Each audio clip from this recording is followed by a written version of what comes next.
Hey, I'd like to welcome you to another episode of Mission Matters. My name is Adam Torres, and I'm so thrilled and excited to be at the 95th Annual Texas FFA Convention. We're covering the event live, as you can see by a lot of the blue jackets right behind me. We're going to have a lot of fun today, and my first guest of the entire convention. So, Jeremiah Neal, hey, I just want to say welcome to the show. Thank you so much. Thank you for having me. It's great to be here. It's great to be here with all of the blue and gold jackets. It feels very welcoming and feels like home almost, I could say. All right, Jeremiah. So the goal here and my mission in coming out to Dallas, Texas, because it is hot out there. My mission is really to find out and to capture some of what makes Texas FFA so special. Like, what is that blue and gold magic? Yeah. So going back into your history, like, how did you get started with Texas FFA? Where did all that begin for you? It all began my sophomore year of high school. I walked into my principles of agricultural class, and my ag teacher's name was Jim Bob Stewart, and he kind of just threw me in. He asked me if I wanted to participate in hay judging and livestock judging and, you know, all of the contests that were there and available for students. And I think that already kind of jumps in and says what Texas FFA is. Of course, everywhere is different, but for me, Texas FFA was very much so a place where I could try new things and not feel bad about not understanding or knowing it completely. Yeah. So did you grow up in like an agricultural household? No, not at all. So my family has always had horses, or my grandpa has always had horses, but never grew anything aside from raised anything aside from horses, or grew anything aside from tomatoes and cucumbers in the garden. So aside from that, nothing agriculturally related in my background. So what do you think kind of surprised you as you started getting into Texas FFA? Because I'll tell, I can't grow. I tried to grow a couple things. It doesn't work very well for me. Yeah. Like, what surprised you as you started getting involved?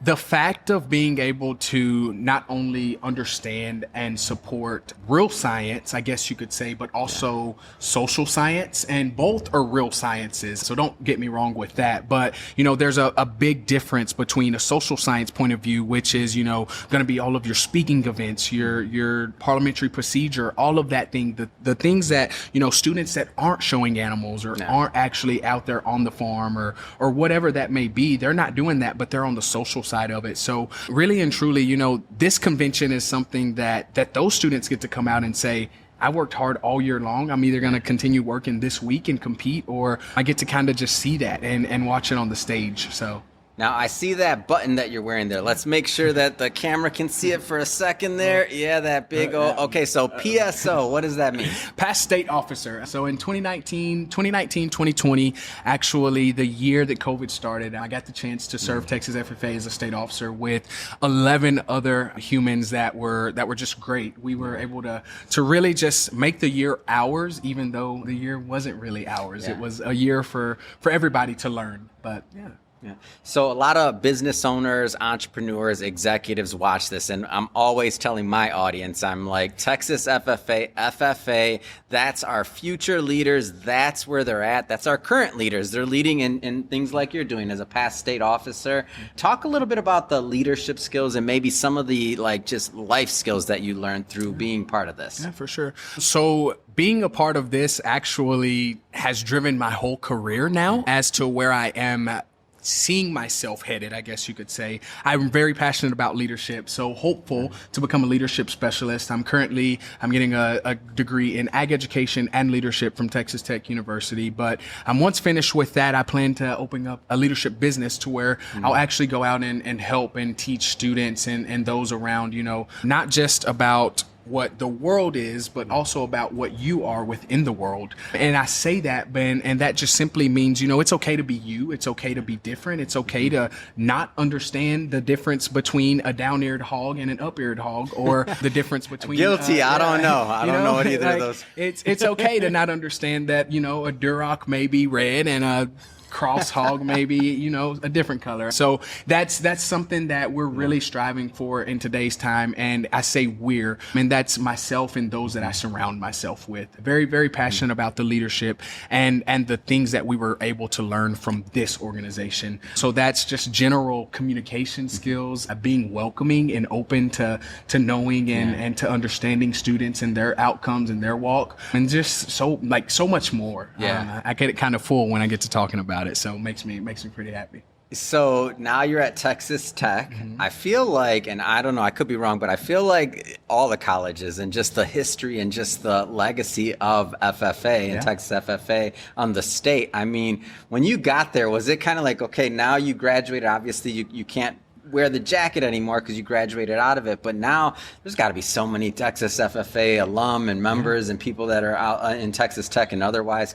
I'm driving in the Uber, like anytime I talk about FFA and I'm in Texas, like everybody knows what it is and the significance that it's had on the state. Like maybe talk a little bit about that and as you transition into your next phase of being Texas FFA alum. Yeah, for sure. So really unique opportunity here actually in Texas. It does vary throughout the different states, but we can actually serve our first year if you're not the first vice president or the president, and you can go to school at the same time. So I actually had the privilege to get into Texas Tech, get active, kind of find my way, but also it was still limited because I was busy with FFA. I was still, serving over 134,000 members. We were actively, facilitating multiple workshops a week. So it was just fun things, but it comes with a balance, and it also comes with the fact of understanding that, hey, this is where I'm at right now. Let me live in the moment. Let me understand what I have, who I have, and then I can kind of branch out afterwards. And that's exactly what I done. So the year following my state office year,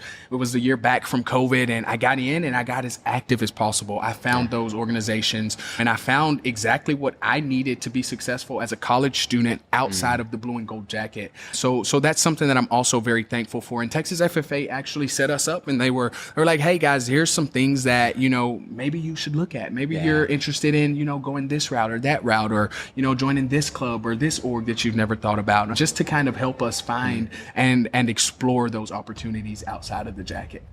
So 2023 is when we're recording this, because this will be out there for a long time. What's one of your favorite parts of convention, and why should people attend?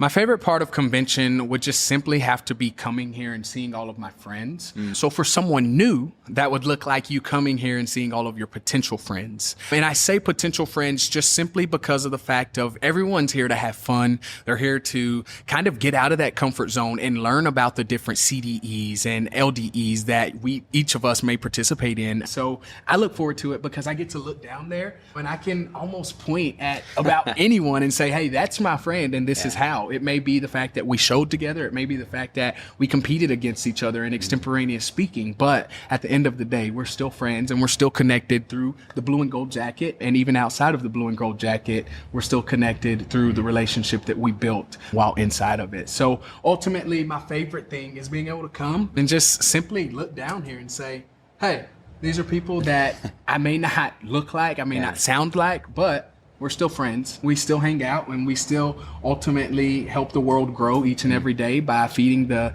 population and by brainstorming and effectively communicating what we are passionate about to others. Fantastic. Well, Jeremiah, really appreciate you coming on the show today, and for you being you and out here preaching the message of Texas FFA. For everybody watching, we're going to have more interviews coming up. We have a whole series coming up for the Texas FFA convention, so more to come. And Jeremiah, thanks again for coming on the show. Thank you for having me.